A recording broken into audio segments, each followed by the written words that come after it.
રક્ષણાત્મક રિલેની સરળતા એટલે કે સિમ્પ્લિસિટી અને ઇકોનોમી પ્રોપર્ટીને વ્યાખ્યાયિત કરો. તો સરળતા એટલે કે સિમ્પ્લિસિટી એ રક્ષણાત્મક રિલે સિસ્ટમની ડિઝાઇન, ઇન્સ્ટોલેશન, સંચાલન એટલે કે ઓપરેશન અને મેન્ટેનન્સની સરળતાનો સંદર્ભ આપે છે.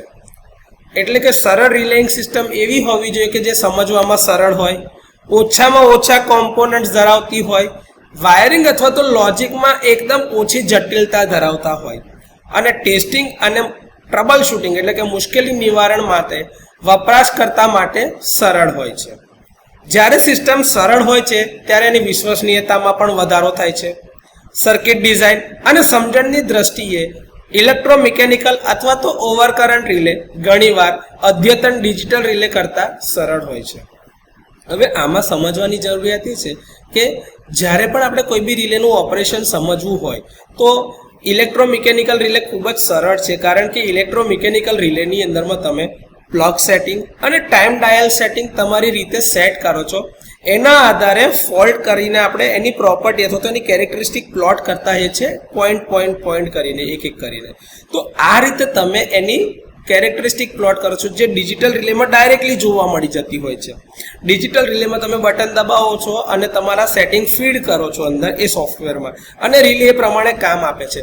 પરંતુ એની ખરાઈ કરવા માટે તમે ઇલેક્ટ્રોમિકેનિકલ રિલે સાથે આ કેરેક્ટરિસ્ટિક પ્લોટ કેવી રીતે થાય એ જોઈ શકો છો. તો સરળતા સમજવામાં આસાન રહે છે ઇલેક્ટ્રોમિકેનિકલ રિલેની સાથે. ઇકોનોમીનો અર્થ એ છે કે રક્ષણાત્મક રિલે સિસ્ટમ સુરક્ષાની વિશ્વસનીયતા, સિલેક્ટિવિટી એટલે કે પસંદગી, સ્પીડ અને સંવેદનશીલતા એટલે કે સેન્સિટિવિટી સાથે કોઈ પણ પ્રકારનું સમાધાન કર્યા વિના ઓછામાં ઓછા કેટલા ખર્ચ સાથે જોઈતું પૂરેપૂરું રક્ષણ પૂરું પાડે છે એ નક્કી કરે છે. પ્રોટેક્ટિંગ સિસ્ટમ ખર્ચાળ તો ના જ હોવી જોઈએ. સામાન્ય રીતે પ્રોટેક્શનનો ખર્ચ એ જે સાધનને પ્રોટેક્ટ કરવામાં આવે છે એના કુલ ખર્ચના 5 થી 10% સુધી જ હોવું જોઈએ. જો લો વોલ્ટેજ ડિસ્ટ્રીબ્યુશન ટ્રાન્સફોર્મર હોય એના પ્રોટેક્શન માટે એક ફ્યુઝ કાં તો ઓવરકરન્ટ રિલેનો ઉપયોગ એ એડવાન્સ ડિફરન્શિયલ રિલે જે છે એના કરતાં વધારે સરળ અને આર્થિક રીતે વ્યાજબી હોય છે.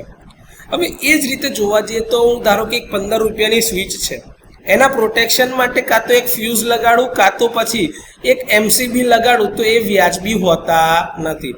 એટલે સિસ્ટમમાં અમુક કમ્પોનન્ટને કોઈ પણ પ્રકારનું પ્રોટેક્શન આપવામાં નથી આવતું અને અમુક ટ્રાન્સફોર્મર જેવા મોટા મોટા સાધનો છે એને ખૂબ જ વધારે પ્રોટેક્શન આપવામાં આવે છે, કારણ કે એના ખર્ચના આધારે કેટલું પ્રોટેક્શનનો ખર્ચ કરી શકાશે એ વ્યાજબી હોય તો જ કરવામાં આવશે.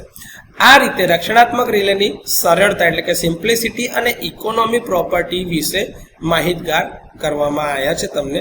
તો જો પરીક્ષામાં પૂછાય તો આ રીતે લખી શકાય અને સમજાવી શકાશે.